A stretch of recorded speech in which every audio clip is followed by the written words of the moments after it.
విద్యారంగంలో 20 ఏళ్ల సుదీర్ఘ అనుభవం, వేలాది మంది విద్యార్థుల ఉజ్వల భవిష్యత్తుకు కేర్ ఆఫ్ అడ్రస్ విజేత ఐఐటి ఫౌండేషన్ స్కూల్. గుంటూరు విద్యారంగంలో జాతీయ స్థాయిలో లీడ్ శిక్ష award state book national winner గా 2025 మరియు 2026 సంవత్సరాల్లో గుంటూరుకే గర్వకారణంగా నిలిచిన విద్యా సంస్థ విజేత. 2026 జేఈఈ మెయిన్స్ సెషన్ 1 ఫలితాలలో 99.98% తో సెషన్ 2 లో 300కు 300 మార్కులు సాధించి చరిత్ర సృష్టించిన మా పూర్వ విద్యార్థులే మా ఫౌండేషన్ కి నిదర్శనం. అటు ఐఐటి మాత్రమే కాదు, ఇటు సైనిక్ స్కూల్ ఎంట్రన్స్ ఫలితాలలోనూ 300కు 279, 263 వంటి అత్యుత్తమ మార్కులతో మా విద్యార్థులు విజయదుందును మ్రోగిస్తున్నారు. కరికులం మరియు ప్రత్యేకతలు ప్రీ ప్రైమరీ లీడ్ కరికులం తో స్మార్ట్ లెర్నింగ్, ప్రైమరీ లీడ్ మరియు ఒలింపియాడ్ శిక్షణ, 5వ తరగతి నుండి సైనిక్, నవోదయ మరియు ఆర్ఎంఎస్ ఎంట్రన్స్ లకు ప్రత్యేక కోచింగ్, 6 నుండి 10వ తరగతి ఐఐటి మరియు నీట్ కోసం స్ట్రాంగ్ ఫౌండేషన్ ప్రోగ్రామ్. చదువుతో పాటు సర్వతోముఖాభివృద్ధి మా లక్ష్యం. అందుకే రోబోటిక్స్, కోడింగ్, అబాకస్, చెస్ వంటి ఫ్యూచర్ స్కిల్స్ తో పాటు యోగా, టైక్వాండో, క్లాసికల్ డాన్స్ మరియు పబ్లిక్ స్పీకింగ్ లో నిపుణులైన శిక్షకులచే తర్ఫీదు అందిస్తున్నాం. విజేత ఐఐటి ఫౌండేషన్ స్కూల్ నర్సరీ నుండి 10వ తరగతి వరకు అడ్మిషన్లు ప్రారంభమైనవి. సంప్రదించండి విజేత IIT foundation school, Guntur. Phone number 9676296789. విజేత విన్నర్స్ చాయిస్.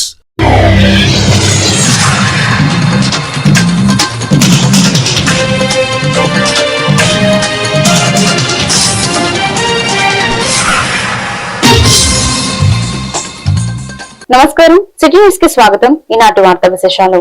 ఆన్లైన్ ఫార్మసీలు నిబంధనలకు విరుద్ధంగా మందుల్ని విక్రయించడాన్ని నిరసిస్తూ గుంటూరులో ఆందోళన జరిగింది. All India organisation of chemist and druggist పిలుపు మేరకు బుధవారం దేశవ్యాప్తంగా బంద్ చేపట్టింది. నగరంలోని మెడికల్ షాపులను అసోసియేషన్ ప్రతినిధులు మూయించి నిరసన వ్యక్తం చేశారు. ఈ సందర్భంగా మీడియాతో అసోసియేషన్ ప్రతినిధులు మల్లికార్జునరావు మాట్లాడుతూ రాష్ట్రంలో దాదాపుగా 45,000 మెడికల్ షాపులు నిలిచిపోయాయని తెలిపారు. ఆన్లైన్ లో మందులు కొనుగోలు చేయడం వల్ల రోగులకు కొత్త ఆరోగ్య సమస్యలు వస్తాయని తెలిపారు. కేంద్ర ప్రభుత్వం వెంటనే స్పందించి ఆన్లైన్ మెడిసిన్స్ విక్రయాలపై నిషేధం విధించాలని డిమాండ్ చేశారు.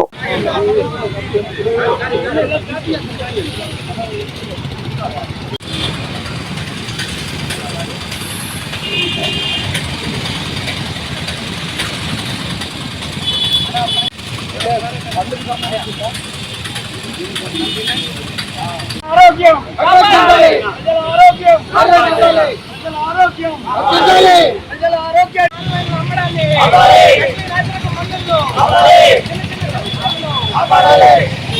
మా బాధ్యత, ప్రజల ఆరోగ్యం మా బాధ్యత,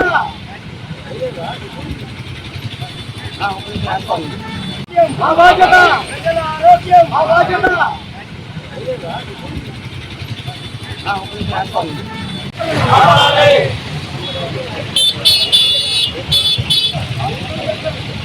ఆన్లైన్ మందుల అమ్మకాలను ఆపాలి, ఆన్లైన్ మందుల అమ్మకాలను ఆపాలి.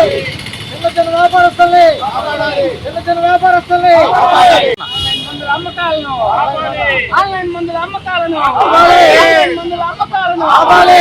నాశరక మందులను ఆపాలి. ఒక ఇట్లా చేయండి అన్న.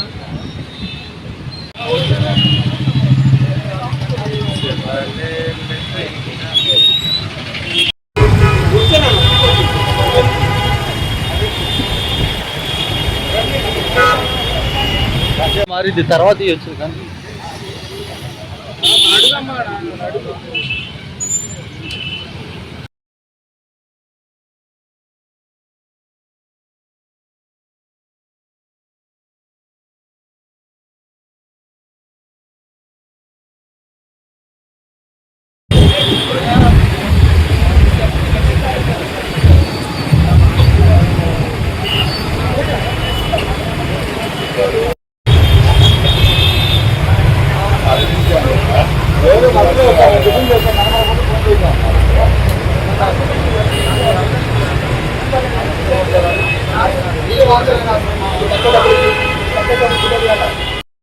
వాళ్ళు వెళ్ళిపోయిన తర్వాత షట్టర్ వేసేయి.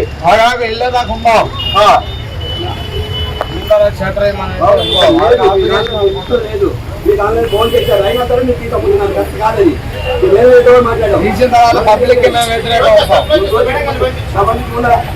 మీకు పర్మిషన్ లేదు, మీకు కొన్నిటికే ఉన్నది అపోలో ఫార్మసీలో, మీ షాపుకి లేదు, మీరు బంద్ చేయాలి.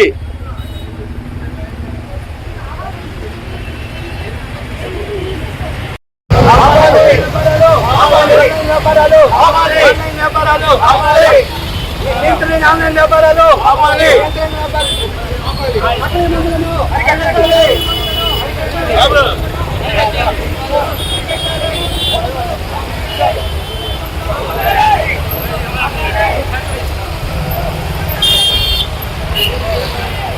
ఏపీఎంఎస్ఆర్యు జిల్లా సెక్రటరీ ఈరోజు all India organisation of chemist and drug association వారు ఆందోళన కార్యక్రమాన్ని చేపట్టడం జరుగుతుంది. దేనికి ఆందోళన అంటే ఆన్లైన్లో విపరీతంగా ఎక్కువ డిస్కౌంట్లు ఇచ్చి మందులను అమ్ముతున్నారు. ఆన్లైన్లో మందులు అమ్మడం అనేది రోజు వాడుకునే దినదిన చర్యకు వాడుకునే సరుకులు ఏవైతే ఉన్నాయో పప్పులు, బెల్లాలు, చాక్లెట్లు, అలాగా మందులను కూడా ఆన్లైన్లో ఎక్కువ డిస్కౌంట్లు ఇచ్చి అమ్ముతున్నారు. దీన్ని అరికట్టాలి. దీన్ని అరికట్టకపోతే ఏమవుతుందంటే ఈ మందుల మాఫియా ఆన్లైన్లో నకిలీ నాసిరకం మందుల్ని ఎక్కడ తయారు చేస్తున్నారో తెలియదు, వాటి బ్యాచ్లు ఎక్కడ ఉంటాయో తెలియదు, వాటికి ఆర్గనైజేషన్ ఎక్కడ ఉంటుందో తెలియదు, వాళ్ళ కంపెనీలు ఎక్కడ ఉంటాయో తెలియదు, కానీ ఆన్లైన్లో అమ్మేస్తూ ఉంటారు ఎక్కువ డిస్కౌంట్లు ఇచ్చి. కంపెనీలో అంత డిస్కౌంటే రాదు. అలాంటి పరిస్థితుల్లో వీళ్ళు ఆన్లైన్లో ఎక్కువ డిస్కౌంట్ ఎలా ఇస్తున్నారు? అందుకనే మనం గుర్తుంచుకోవాలి. ఏదైతే ఆన్లైన్లో మందులను ఆర్డర్ పెట్టి తీసుకుంటున్నారో ప్రజలారా మీరే చూసుకోవాలి. ఇవి మందులు అనేవి రోజు వాడుకునేవి కాదు. మనం డాక్టర్ గారి ప్రిస్క్రిప్షన్, డాక్టర్ గారు ఏమైతే రాస్తారో, ఎన్ని రోజులకైతే రాస్తారో ఆ విధంగానే వాడాలి. అంతేగాని ఇవి ఆన్లైన్లో ఆర్డర్లు పెట్టొద్దు, ఎక్కువ డిస్కౌంట్లకు ఆశపడద్దు. ఎందుకంటే ఒక డిసీజ్, ఒక వ్యక్తి బరువును బట్టి, హైట్ను బట్టి, ఆయన తీసుకునే డైట్ను బట్టి, ఆయన విధి విధానాలను బట్టి ఆ మందులు అనేవి రాస్తూ ఉంటారు. ఒక మనిషికి ఒక రోగం వస్తే ఇంకో మనిషికి అదే రోగం వస్తే ఇద్దరికి ఒకే మెడిసిన్స్ రాయరు. వాళ్ళ బరువును బట్టి, ఎత్తును బట్టి, వీటిని బట్టి రాస్తూ ఉంటారు. కాబట్టి మనం ఆన్లైన్లో మెడిసిన్స్ కొనవద్దు. ఎక్కువగా క్రోనిక్ డిసీజ్ ఉంటాయి. క్రోనిక్ డిసీజుల్ని మనం రెగ్యులర్గా ఎప్పుడో ఒక 6 నెలల క్రితమో, సంవత్సరం క్రితమో రాసిన మందులను వాడడం వల్ల అవి ప్రాణాంతకం అయ్యే ఛాన్స్ కూడా ఉంది. కాబట్టి ఎట్టి పరిస్థితుల్లో డాక్టర్ల దగ్గరికి వెళ్ళి పొందడం నియోజకవర్గం మావిలపల్లిలో ఉద్రిక్త పరిస్థితులు కొనసాగుతూనే ఉన్నాయి. స్థానిక ఎమ్మెల్యే నరేంద్ర తీరుకి వ్యతిరేకంగా మొక్కచిన్న గౌడన్ వద్ద ప్రతిరోజు నిరసన కార్యక్రమాలు జరుగుతున్నాయి. ఇందులో భాగంగా రైతుల పరామర్శ కోసం మొక్కచిన్న గౌడన్ వద్దకు బయలుదేరిన వైసీపీ నేతలు జూపూడి ప్రభాకర్, అంబటి మురళిని పోలీసులు ముందస్తుగా అరెస్ట్ చేశారు. పోలీసుల తీరుపై వారు తీవ్ర విమర్శలు చేశారు. అదేవిధంగా రైతులపై దౌర్జన్యాలకు పాల్పడిన ఎమ్మెల్యే నరేంద్రపై చట్టపరంగా చర్యలు తీసుకోవాలని డిమాండ్ చేశారు. రైతులకు న్యాయం జరిగే వరకు పోరాటాలు కొనసాగిస్తామని స్పష్టం చేశారు.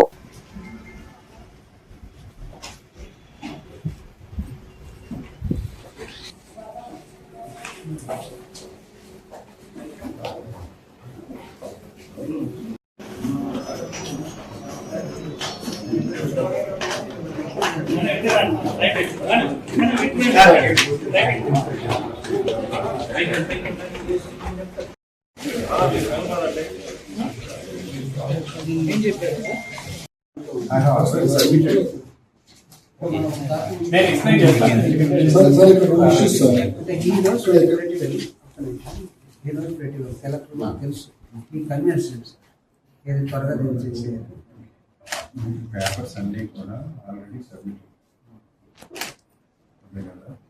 కలెక్టర్ దృష్టిలో ఎంఆర్ఓతో ఉంది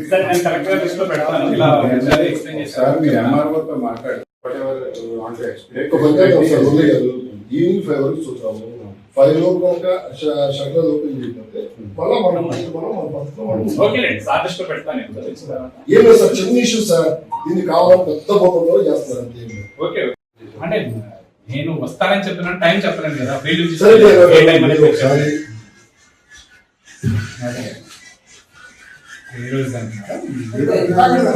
అట్లా హ్యాండిల్ చేసేసి ఆయన ఎక్స్ఎంఎల్సీ పెద్ద స్టేట్ లీడర్, ఆయన నేను ఒక ఈవినింగ్ 5 వరకు చూద్దాము. 5 లోపు కనుక షట్టర్ ఓపెన్ చేయకపోతే మళ్ళీ మనం ఏం లేదు సార్, చిన్న ఇష్యూ సార్. దీన్ని కావాలని పెద్ద మొత్తంలో చేస్తారు అంతే. మీరు చెప్పారు కదా, చెప్పాను, సాదృష్టిలో పెడతాను.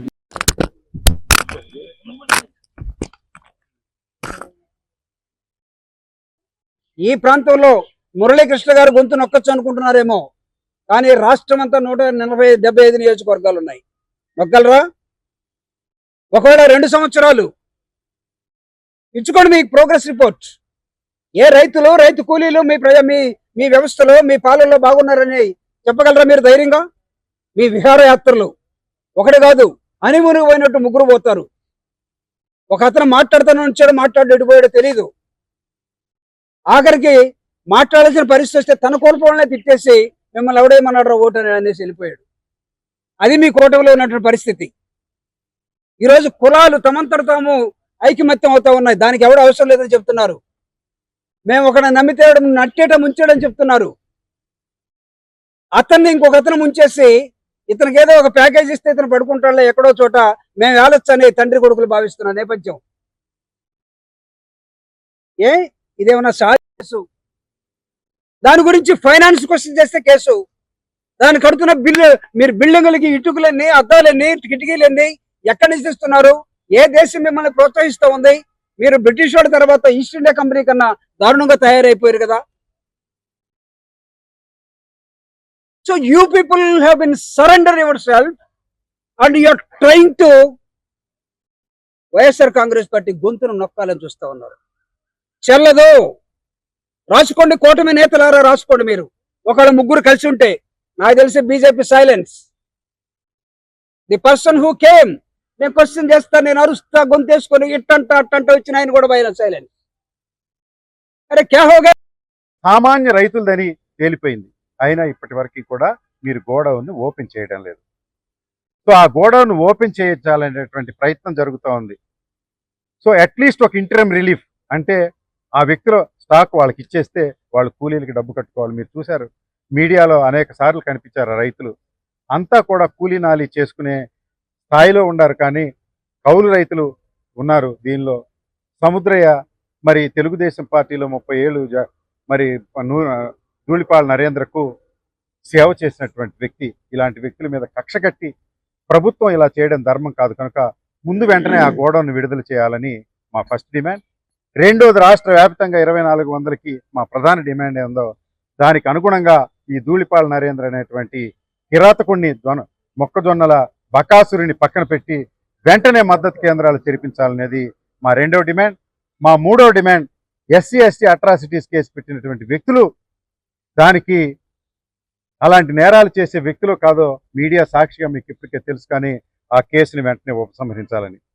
మరి నిన్న రాష్ట్రంలో జనసేన పార్టీ ప్రక్షాళన కోసం అధిష్టానం కీలక అడుగులు వేస్తుందని పవన్ కళ్యాణ్ అభిమాన సంఘం అధ్యక్షుడు, జనసేన పార్టీ నాయకుడు బండ్రెడ్డి చందు తెలిపారు. ఒంగోలుకు చెందిన జగన్ నాగేంద్ర యాదవ్ పార్టీలో కోవట్లాగా పనిచేస్తున్నారని ఆరోపించారు. అందువలనే మాజీ మంత్రి బాలినేని శ్రీనివాసులు రెడ్డిపై అసత్య ప్రచారాలు చేస్తున్నారని చెప్పారు. గుంటూరులో మంగళవారం ఆయన మీడియాతో మాట్లాడారు. జిల్లా అధ్యక్షుడి పదవుల కోసం బాలినేని శ్రీనివాసులు రెడ్డి డబ్బులు వసూలు చేస్తున్నారని, నిరాధారమైన ఆరోపణలు చేస్తున్నారని చెప్పారు. ఇప్పటి వరకు పైరవీలు చేసి నాగేంద్ర పదవులు పొందారని విమర్శించారు. హద్దులు మీరు మాట్లాడితే సహించేది లేదని హెచ్చరించారు. నాగేంద్ర వెనుక ఎవరో ఉండి నడిపిస్తున్నారని పేర్కొన్నారు. పార్టీకి నష్టం చేసే వారి వివరాలను సేకరించి త్వరలో బయటపెడతామని స్పష్టం చేశారు.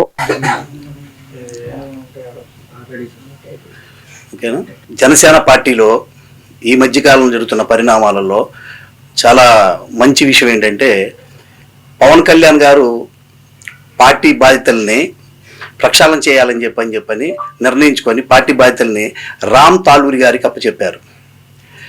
వారు ఈ ఎక్కడైతే పార్టీ యొక్క బాధ్యతలు తీసుకున్నారో అప్పటి నుంచి రాష్ట్ర వ్యాప్తంగా ఉన్న ఎక్కడైతే నిజమైన 2014 నుంచి కష్టపడి పార్టీ కోసం ఎవరైతే అహర్నిశలు కష్టపడి పనిచేశారో వాళ్ళందరిని గుర్తించి బయటికి తీసుకొస్తున్నారు. అది చాలా సంతోషకరమైన విషయం. అయితే దానిలో భాగంగా అన్ని జిల్లాల్లో ముందుగా పవన్ కళ్యాణ్ గారు ఒక టీములు వేశారు ప్రతి జిల్లాలకి. దానిలో భాగంగా బాలినేని శ్రీనివాసరెడ్డి గారిని రాయలసీమ అంటే నెల్లూరు దగ్గర నుంచి రాయలసీమ వరకు, కడప వరకు వారితో పాటు ఆర్ని శ్రీనివాసరావు గారిని, తిరుపతి ఎమ్మెల్యే గారిని, టీసీ వరుణ్ గారిని, ముగ్గురిని కూడా దాంట్లో భాగస్వామ్యం చేసి ఒక టీమ్గా వాళ్ళందరినీ పంపించారు. అయితే ఇక్కడ జరుగుతున్న పరిణామాల్లో ఏంటంటే, ఎక్కడైతే మంచి వ్యక్తుల్ని వాళ్ళందరూ గ్రహించి బయటికి తీసుకొస్తున్నారని చెప్పని అభ్యర్థాభావంతో ఇప్పుడు దాకా ఎవరైతే పార్టీకి పని చేయకుండా దొడ్డిదారుల్లో పదవులు అనుభవించారో వీళ్ళందరికీ ఏమైపోయిద్దా అని చెప్పని భయంలో ఉన్న కొంతమంది విషం కక్కుతున్నారు. అందులో ఎలా అంటే, బాలినేని శ్రీనివాసరెడ్డి గారిని జడా బాల నాగేంద్ర బాబు యాదవ్ గారు అనే వ్యక్తి 2024లో ఎలక్షన్కు ముందు ఒంగోలులో, ప్రకాశం జిల్లాలో పార్టీలో చేరారు. వారు చేరిన దానికి ఎవరిని తప్ప పట్ల మంచి పరిణామాలు ఎవరు వచ్చినా కూడా ఆహ్వానించమని చెప్పని మొన్న 2 రోజుల క్రితం మన మంత్రివర్యులు గౌరవనీయులు జనసేన పార్టీ నాయకులు నాదెండ్ల మనోహర్ గారు కూడా చాలా చక్కగా చెప్పారు. ప్రతి ఒక్కరిని తీసుకురండి, అందరూ కలిసి ముందుకు వెళ్ళాలి, పార్టీని అభివృద్ధి చేయాలని చెప్పని గౌరవనీయులు మంత్రి గారు చెప్పారు. అలా ఆలోచనలో ఉండగా జడా నాగేంద్ర యాదవ్ గారు వచ్చి పార్టీలోకి వచ్చిన 1 నెల రోజుల్లోనే వారే చెప్పారు ప్రెస్ మీట్లో, వచ్చిన 1 నెల రోజుల్లోనే జిల్లా ప్రచార కమిటీ చైర్మన్ అనే పదవి ఇచ్చారు నాకు అని చెప్పన్నారు. 2014 నుంచి అయ్యా నాగేంద్ర యాదవ్ గారు మిమ్మల్ని సూటిగా ప్రశ్నిస్తున్నాను, 2014 నుంచి మేము నాలాగా రాష్ట్ర వ్యాప్తంగా కొన్ని వేల మంది పనిచేశాం. జెండా పట్టుకొని ఎండనక వాననక ఎన్నో సమస్యల మీద పోరాడాము. ఏమీ లేకుండా, ఏ పోరాటాలు లేకుండా, ఏ జెండా పట్టుకోకుండా మీరు 2024లో ఎలక్షన్ ముందు మేము చేరామని చెప్పి మీ నోటితో మీరు చెప్పారు. మరి మీరే పైరువీలు చేస్తే మీరు ఎవరికి డబ్బులు ఇస్తే, ఏ లంచం తీసుకుంటే మీకు ఆ పదవి ఇచ్చారు? మీ వెనక ఎవరున్నారో పట్టభిపురం లైబ్రరీలో వేసవి శిక్షణ తరగతులు ఉత్సాహంగా సాగుతున్నాయి. ఇందులో భాగంగా బుధవారం విద్యార్థులకు గ్రంథాలయంలోని పుస్తకాల గురించి వివరించి వాటి యొక్క ప్రాముఖ్యతను తెలియజేశారు. అదేవిధంగా నీతి కథలు పుస్తకములు ఇచ్చి కథలు చదివించి కథలు చెప్పించడం జరిగింది. అనంతరం విద్యార్థులకు ఉల్లాసం కలిగించడానికి పాటలు పాడించి ఆటలు ఆడించి కార్యక్రమాలు నిర్వహించారు. ఈ కార్యక్రమంలో గ్రంథాలయం అధికారిని P Satyasirisha, retired SBI manager P Venkateswarlu, P Sivayya, Subbayyamma తదితరులు పాల్గొన్నారు.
నూతనంగా నిర్మాణం చేసే బహుళ అంతస్తు భవనాలు, రోడ్ల మీదకు ర్యాంపులు, డ్రైన్లపై నిర్మాణాలు చేయకుండా చూడాలని కమిషనర్ కె మయూర్ అశోక్ తెలిపారు. తప్పనిసరిగా డ్రైనేజ్ లైన్ ని మేజర్ డ్రైన్ లోకి కనెక్ట్ చేయాలని స్పష్టం చేశారు. బుధవారం commissioner inner ring road, teachers colony, Reddipalem, Kakumani వారి తోట తదితర ప్రాంతాల్లో ఆక్యుపెన్సీ సర్టిఫికేట్ కి దరఖాస్తు చేసుకున్న భవనాలను పరిశీలించారు. సెట్ బ్యాంక్ రోడ్లు కొలతలు తనిఖీ చేసి తదుపరి అనుమతులకు సంబంధిత అధికారులకు తగు ఆదేశాలను జారీ చేశారు.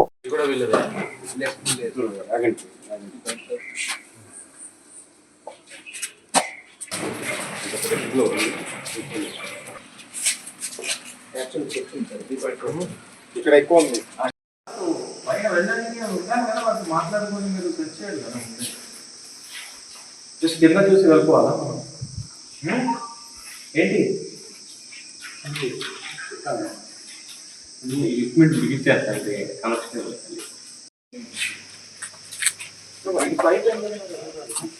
ఇది ట్యాంక్ సార్, ట్యాంక్ ఇక్కడ సంపు ఉంది సార్. ఇక్కడ మంచినీళ్ళు ట్యాంక్.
అలాగే రాని కడుపులు కానీ క్లీనింగ్ ఏం చేస్తుంది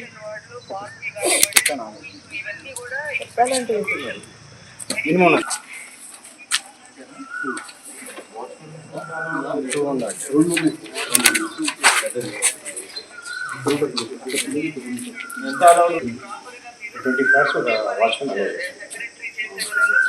తెనాలి మండలం కంచర్లపాలెం గ్రామ శివారులో దారుణం జరిగింది. గ్రామానికి చెందిన కోపల్లి కార్తీక్ 18 అనే యువకుడు అనుమానాస్పద స్థితిలో మృతి చెందడం తీవ్ర కలకలం రేకెత్తించింది. ఆటోనగర్ నుండి సోమసుందరం పాలెం వెళ్లే మార్గంలో కంచర్లపాలెం గ్రామ శివారు ప్రాంతంలోని ఖాళీ ప్రదేశాల్లో కార్తీక్ మృతి చెంది పడి ఉండడాన్ని బుధవారం ఉదయం స్థానికులు గుర్తించి పోలీసులకు సమాచారం ఇచ్చారు. వాలీబాల్ కోర్టు వద్ద నైట్ వైరు గొంతుకు బిగించిన స్థితిలో పోల్ కు వేలాడుతూ కార్తీక్ మృతి చెంది ఉన్నాడు. విషయం తెలుసుకుని DSP Janardhan Rao, rural CI Nayab Rasool, SI Anand ఘటనా స్థలానికి చేరుకుని విచారణ చేపట్టారు. డాగ్ స్క్వాడ్స్ క్లూస్ టీమ్ ని రంగంలోకి దించి ఆధారాలు సేకరిస్తున్నారు.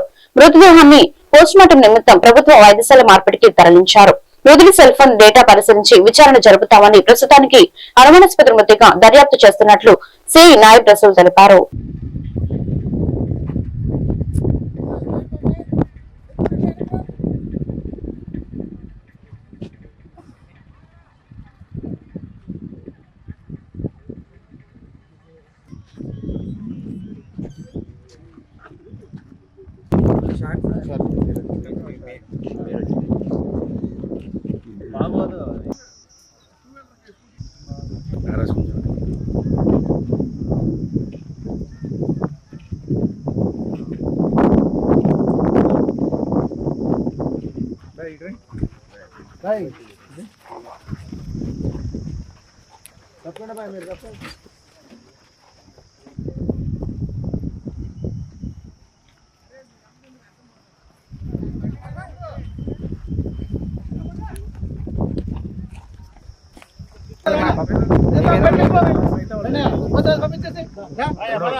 ఈ రోజు మార్నింగ్ మనకు సుమారు ఉదయం 6:30-7 గంటల సమయంలో ఇక్కడ లోకల్ విఆర్ఓ గారు ఫోన్ చేసి ఇలాగ ఎస్ఐ గారికి ఇక్కడ కంచెపాలెం అవుట్స్కర్ట్స్ లో వాలీబాల్ కోర్టు వద్ద ఒక పిల్లవాడు చనిపోయి ఉన్నాడని చెప్పగా ఎస్ఐ గారు నేను ఇద్దరు సీన్ ఆఫీస్కి వచ్చి చెక్ చేసుకొని వాళ్ళ ఫాదర్ వెంకటేశ్వరరావు గారు ఇచ్చిన స్టేట్మెంట్ ప్రకారం రాత్రి 11 గంటల సమయంలో కరెంటు పోయిన సందర్భంలో ఇంట్లో నుంచి బయటికి వెళ్తా అని చెప్పి వాళ్ళ ఫాదర్ చెప్పి వచ్చాడు.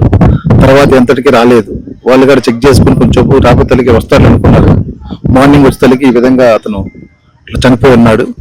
దానికి మరణ కారణాలు కనుక్కోవడానికి క్లోజ్ టీము డాగ్ స్క్వాడ్ గా పిలిపించాము. ఈ రోజు ఇంక్వెస్ట్ కూడా కండక్ట్ చేస్తున్నాము. ఆ మరణ కారణాలు కనుక్కొని ఈ రోజు మళ్ళీ ఒకసారి దాన్ని ఇన్వెస్టిగేట్ చేస్తున్నాము. ఆ మరణ కారణం కనుక్కుందా మరణ కారణాన్ని మీకు ఎక్స్ప్లెయిన్ చేస్తాను. అదే అండి, మనం మొత్తానికైతే మనకు క్లోజ్ టీం చెప్పిన దాని ప్రకారంగా వస్తాను చూసారు వాళ్ళు హ్యాంగ్ చెంది చూస్తాం. అనుమానం లేదనేది కూడా ఇప్పుడు మన డాక్టర్ గారితో మనం మాట్లాడిన తర్వాత క్లారిఫై చేస్తాం. లేదండి, ఇంకా మనకు అతను అబ్బాయి గురించి మంచివాడని చెప్తున్నారు. అందరూ కూడా అబ్బాయి గురించి క్యారెక్టర్ మంచిదని చెప్తున్నారు. ఒకసారి అతని ఫోన్ కూడా తీసుకున్నాం. అతను కూడా ఫోన్ పే డీటెయిల్స్ కానీ అతని యొక్క బిహేవియర్ కానీ మొత్తం కూడా వెరిఫై చేస్తాం. లోపల వెరిఫై చేస్తాం. ఇప్పుడు మార్నింగ్ 1 hour జరిగింది. అందుకు ఊర్లోకి వెళ్ళి ఒకసారి వెరిఫై చేసుకొని ఫైనల్ చేస్తాం. ప్రస్తుతానికి మామూలుగా అనుమానాస్పదంగా 194. రాష్ట్ర బీజేపీ ప్రధాన కార్యదర్శి నాగోతు రమేష్ నాయుడు రాష్ట్ర కార్యాలయంలో మీడియా సమావేశం ఏర్పాటు చేశారు. ఈ సందర్భంగా రమేష్ నాయుడు మాట్లాడుతూ ప్రధాని మోదీ విదేశీ పర్యటన నేపథ్యంలో లభిస్తున్న ఆదరణ దేశ ప్రజలు గర్వపడేలా జరుగుతుందని, గత ప్రధానులు విదేశీ పర్యటన చేస్తే వార్తలు తక్కువగా వచ్చేవన్నారు. కానీ మోదీ పర్యటన చేస్తే ఫ్రంట్ లైన్ తో ప్రధాన మ్యాగజైన్ లో వార్తలు వస్తున్నాయని మా చిరకాల మిత్రుడు వస్తున్నాడు. దౌత్యపర సంబంధాలకు సిద్ధంగా ఉన్నామంటూ ఇతర దేశ ప్రధానులు అధ్యక్షులు ప్రకటనలు చేస్తున్నారని, ఇలాంటి పరిస్థితుల్లో దేశం ముందుకు వెళ్తుంటే వైసీపీ మాత్రం అవాకులు చవాకులు పేలుతున్నారన్నారు.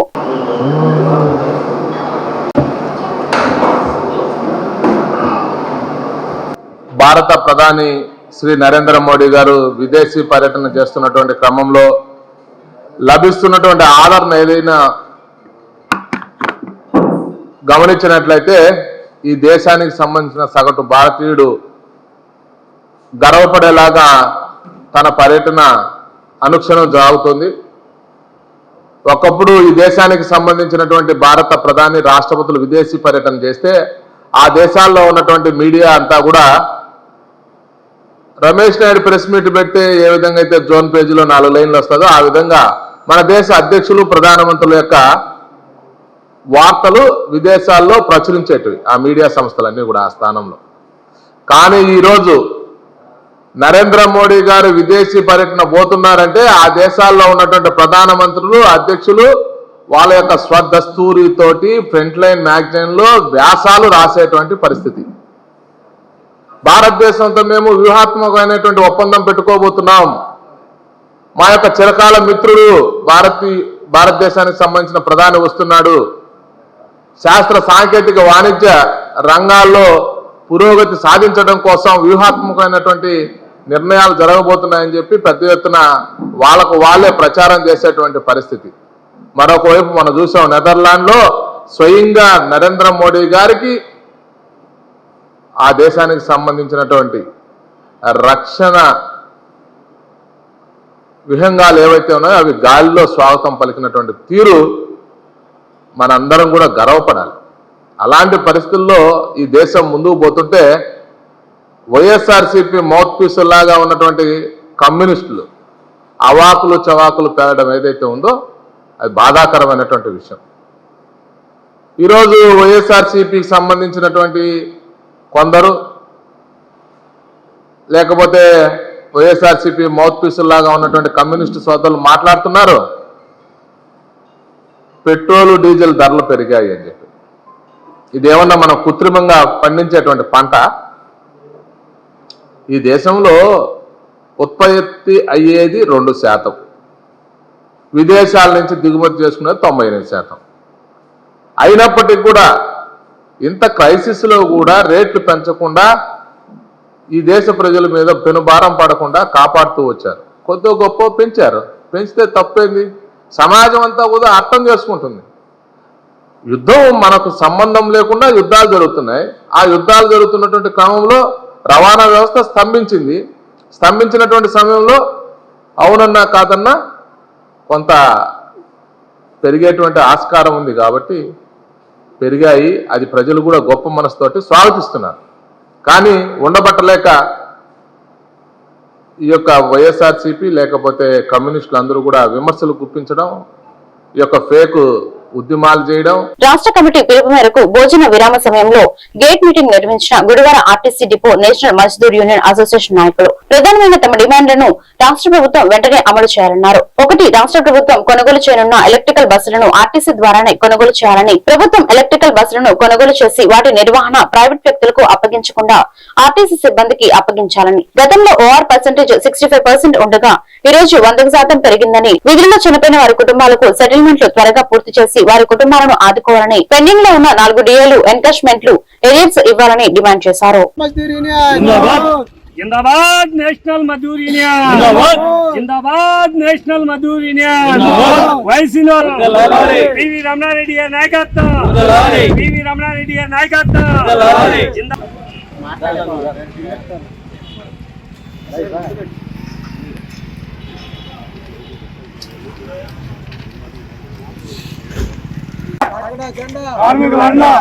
నేషనల్ మజ్దూర్ యూనియన్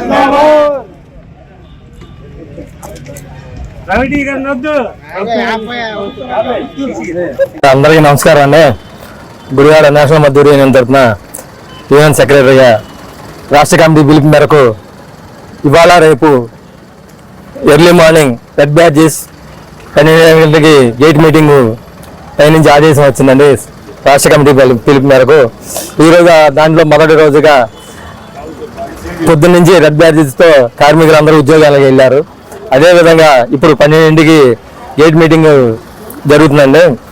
రాష్ట్ర కమిటీ పిలుపు మేరకు విద్యుత్ బస్సులు ఆర్టీసీ ప్రభుత్వం ద్వారా కొనుగోలు చేయాలని మా వై శ్రీనివాసరావు గారు చేపట్టారండి. అలాగే శ్రీశక్తి బస్సుల గురించి టికెట్ లేకుండా శ్రీ అంటే కనబడితే చాలు ఆవిడ టికెట్ లేకుండా చేయాలని చెప్పి ఈసీ అండ్ ఎండి గారికి రాష్ట్ర ప్రభుత్వానికి కూడా నివారణ ఇచ్చినారు. అందువలన ఎందుకంటే శ్రీశక్తి ఉండటం వలన బస్సులు అదనంగా బాగా పెంచుకోవాలి. ఉన్న పరిస్థితుల్లో బస్సులు పెంచడం లేకపోవడం వలన ఎక్కడ పడితే అక్కడ ఆపట్లేదని వస్తున్నాయి. అందువలన బస్సులు కంపల్సరీగా కొనాలి. అదేవిధంగా పిఆర్సీ ఎమ్మటే కమిటీ వేయాలి. పెండింగ్లో ఉన్న డిఏలు 4 డిఏలు కూడా ఏరియస్తో సహా ఎన్కాష్మెంట్ కూడా ఇవ్వాలని ప్రపోజల్ పెట్టారు. అలాగే ప్రయాణికులు సరిపడా కొత్త బస్సులు వెంటనే కొనుగోలు చేయాలి. ఆర్టీసీలో రిటైర్ అయినా చనిపోయినా సరే వాళ్ళకి సెటిల్మెంట్లు తొందరగా చేయాలని ఈ రోజున మనం ఈ గేట్ మీటింగ్ యొక్క ముఖ్య ఉద్దేశం ఏంటంటే రాష్ట్ర పిలుపు మేరకు ఈరోజు రేపు రాష్ట్ర వ్యాప్తంగా ఉన్న అన్ని డిపోలకి దగ్గర గేట్ మీటింగ్ పెట్టి మన సమస్యల మీద రాష్ట్ర ప్రభుత్వానికి అట్లాగే ఆర్టీసీ ఎండీ గారికి మన విన్నవించుకోవడం కోసం ఈ గేట్ మీటింగ్లు ఏర్పాటు చేయడమైనది రాష్ట్ర కమిటీ పిలుపు మేరకు. అట్లాగే ఈ గుడివాడ డిపోలో ఈ రోజున మనం పెట్టిన మీటింగు మెయిన్ ఆర్టీసీల్లో విద్యుత్ బస్సులు ప్రవేశపెడుతున్నారు. దీన్ని ప్రైవేటు వాళ్ళకి కాకుండా దాని మెయింటెనెన్స్ మొత్తం మా ఆర్టీసీ సిబ్బందికి ఇవ్వాలని చెప్పి మా ఒక ప్రధానమైన డిమాండు. అట్లాగే శ్రీశక్తి పథకంలో గత ఆగస్టు నుంచి మేము ఉన్న బస్సులతోనే చాలా ఇదిగా సర్వీసులు చేస్తున్నాం. ప్రయాణికులకు సరిపడా బస్సులు లేని కారణంగా చాలా సమస్యలను ఎదుర్కోవాల్సిన కార్యక్రమం ఉంది. కాబట్టి మేము కొత్త బస్సులు కావాలని కోరుకుంటున్నాము రాష్ట్ర వ్యాప్తంగా. కాబట్టి మేము ఆల్రెడీ ఎండీ గారికి ప్రభుత్వానికి కూడా విన్నవించాం. ఈ బస్సులు వచ్చే వరకు కూడా మేము పాత బస్సులతోనే కొనసాగిస్తున్నాం. అయితే అంతకుముందు ఈ వార్తలు ఇంతటితో సమాప్తం. మరొక బిల్టన్ లో మళ్ళీ కలుద్దాం. నమస్కారం.